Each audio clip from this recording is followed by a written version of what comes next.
Olá, boa noite. Quero ler 1 Reis, capítulo 21. Nabote recusa vender a sua vinha a Acabe. E sucedeu depois dessas coisas, tendo Nabote os Jezreelita, uma vinha que em Jezreel estava junto ao palácio de Acabe, rei de Samaria. Que Acabe falou a Nabote, dizendo: Dá-me a tua vinha, para que me sirva de horta, pois está vizinha ao pé da minha casa. E te darei por ela outra vinha melhor do que ela. Ou se parece bem aos teus olhos, dar-te-ei a sua valia em dinheiro. Acabe fez 3 propostas em uma só. Primeiro ele pediu para ele aquela terra. E se ele pediu, é porque talvez ele sabia que ele tinha crédito, que ele tinha direito àquela terra. Depois, em seguida, ele já pediu que fizesse uma troca, que houvesse uma troca, ele dava alguma outra coisa em troca.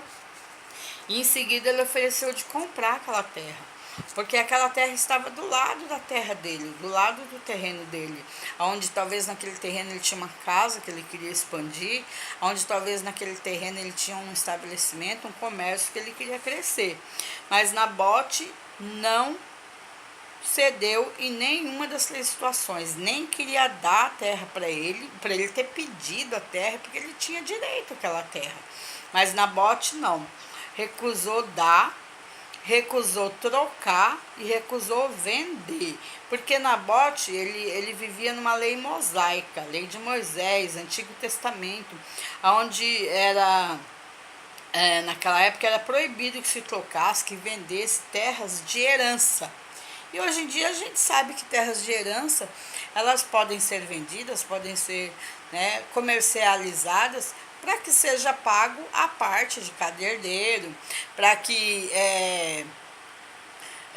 se quite dívidas, mas muito mais sempre para que se distribua a parte de cada herdeiro. E aí dá a entender que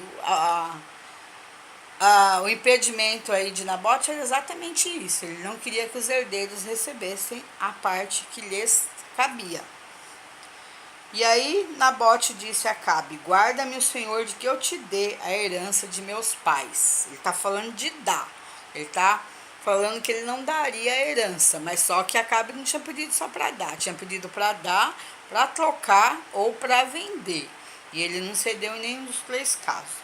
Então Acabe veio desgostoso, indignado à sua casa por causa da palavra que Nabote lhe falara, dizendo: Não te darei a herança de meus pais. E deitou-se na sua cama e voltou o rosto e não comeu pão.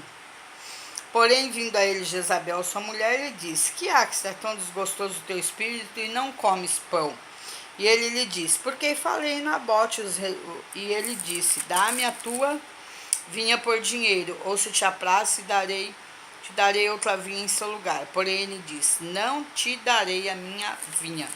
Jezabel aí, no caso, tomou as dores do marido, mas não é nem dores, na verdade, porque Jezabel era extremamente autoritária, tinha meios escusos de resolver as coisas, e ela era quem matava todos os profetas de Deus. Era uma mulher que queria liderar no lugar do marido, era uma mulher que queria ter uma autoridade acima do marido, queria resolver as coisas com a força do próprio braço. Talvez você já tenha aí algum dia conhecido algum Acabe, já tenha tentado fazer algum tipo de negócio de acordo por Acabe. Talvez aí você, como serva ou servo de Deus, um dia você já tenha até intercedido por Acabe, orado por ele, de longe ou de perto, ou um Nabote na sua vida que você tenha intercedido, que você tenha orado, que você tenha apresentado a Deus, e lá na frente, Nabote aí no caso, se transformou em inimigo de Acabe, Talvez alguém que você já abençoou, lá na frente, se torne um inimigo seu. E aí, para completar tudo isso, Acabe ainda estava envolvido com uma mulher né?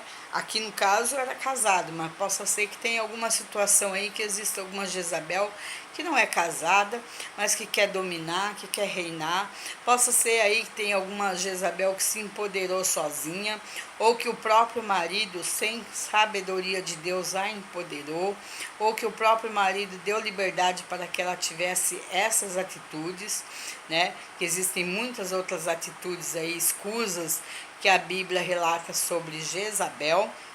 Possa ser que Jezabel foi empoderada por indicação, por alguém que indicou, por alguém que torcia por ela, por alguém que tinha muita amizade, muita parceria, né, muitos interesses, às vezes ocultos, por Jezabel. E assim ela ia criando força, ia criando. Achava que tinha que tomar todas as decisões pelo marido. E aí ela ordena a morte de Acabe.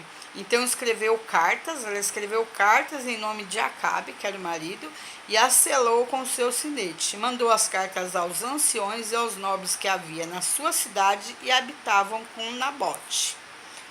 E o que ela colocou nessas cartas? Escreveu nas cartas dizendo: apregoai um jejum e ponde a Nabote acima do povo. Quer dizer, ela já tinha intenção de pôr a Nabote na frente, né? Para que para que ali ele tivesse mais exposto, né? Para que então fossem e o matassem. E põe de frente dele, mandou pôr na frente de Nabote 2 homens, filhos de Belial. Belial na Bíblia representa Satanás, o diabo, que testemunhem contra ele. Usou uma pessoa, né, servo de Belial, para testemunhar, para criar um julgamento falso, uma blasfêmia, né, contra Nabote, pelo fato de que Nabote não quis vender aquelas terras. Aí ela diz, né, a acusação contra Nabote: blasfemastes contra Deus e contra o rei, e trazei-o fora e apedrejai-o para que morra. Nabote não tinha blasfemado, ele só achava-se no direito de não vender aquelas terras, não dar aquelas terras, ou de não trocar aquelas terras, porque ele era muito radical em cima dos ensinos, em cima da forma como ele aprendeu, que era a lei mosaica.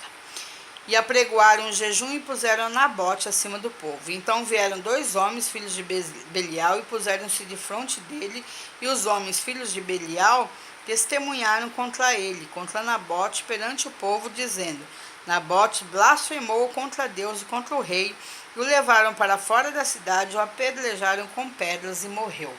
E assim morreu Nabote por ordem de Jezabel, a mulher do rei. E aí enviaram a Jezabel dizendo: Nabote foi apedrejado e morreu. Mandaram avisar. E sucedeu que, ouvindo Jezabel que já fora apedrejado, Nabote morreu. Disse Jezabel a Acabe, ao marido, ao rei, né? Levanta-te e possui a vinha de Nabote, Jezreelita, a qual ele te recusou dar por dinheiro, porque Nabote não vive, mas é morto. E sucedeu que, ouvindo Acabe que já Nabote era morto, Acabe se levantou para descer para a vinha de Nabote, os Jezreelita, para possuir. O rei não estava certo, o rei era ruim, mas a esposa era pior, né? Apesar que, sendo cúmplice, não tem pior. Ele era cúmplice dos atos dela. Ele deixava ela agir como ela quisesse. Ele deixava ela achar que ela tinha espaço, que ela tinha liberdade, que ela tinha domínio sobre a vida dele, sobre a situação dele. Num relacionamento, 2 pessoas é 2 pessoas, cada um tem direito ao seu espaço, à sua liberdade, às suas decisões, né? E num relacionamento, todos sabem que a cabeça do relacionamento é o homem. O homem é a cabeça do relacionamento. Mas entre o meio cristão aí existe muita omissão nesse sentido, onde na aparência é o homem que é o cabeça, mas lá dentro de casa, no lar, né, é a mulher que dá as últimas palavras, é a mulher que é o que determina todas as coisas, o que se faz, o que não faz, se compra, se vende, aonde vão, aonde não vão, todas as decisões ficam na mão da mulher. E o homem vai perdendo a força, vai perdendo a força, vai perdendo o domínio e às vezes até fecha os olhos para as coisas piores que a mulher tem, né? Por se achar empoderada, por alguém ter dado esse empoderamento a ela. E Elias visitou, né, a Acabe e avisou para ele da perdição dele por causa desta omissão dele, né, desse consentimento dele nesse ato da mulher. Fazendo, então, Elias fez com que ele se humilhasse e poupou ele, né? E aí ele teve que refletir, se humilhar e resolver o que realmente ele queria, a salvação dele ou o casamento dele. A salvação dele primeiro ter vida com Deus e denunciar todos os atos de Jezabel e resolver definitivamente aquela questão, aquele relacionamento, ou continuar em cima do muro, né? Porque ou ele servia a Deus, tinha a alma salva, trabalhava com honestidade, com limpeza, com integridade, ou ele continuava naquele relacionamento onde ele estava cada vez mais se perdendo. Já tinha perdido o domínio, né, sobre a situação, sobre o lar, sobre a mulher, né, e estava, acima de tudo, estava se contaminando com tudo aquilo que ela fazia.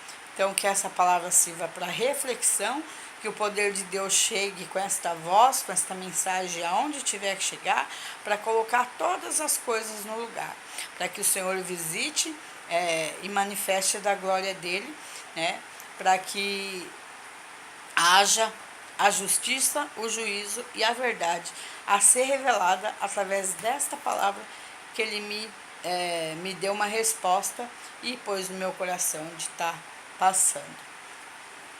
E o nome do Senhor seja glorificado em toda a situação.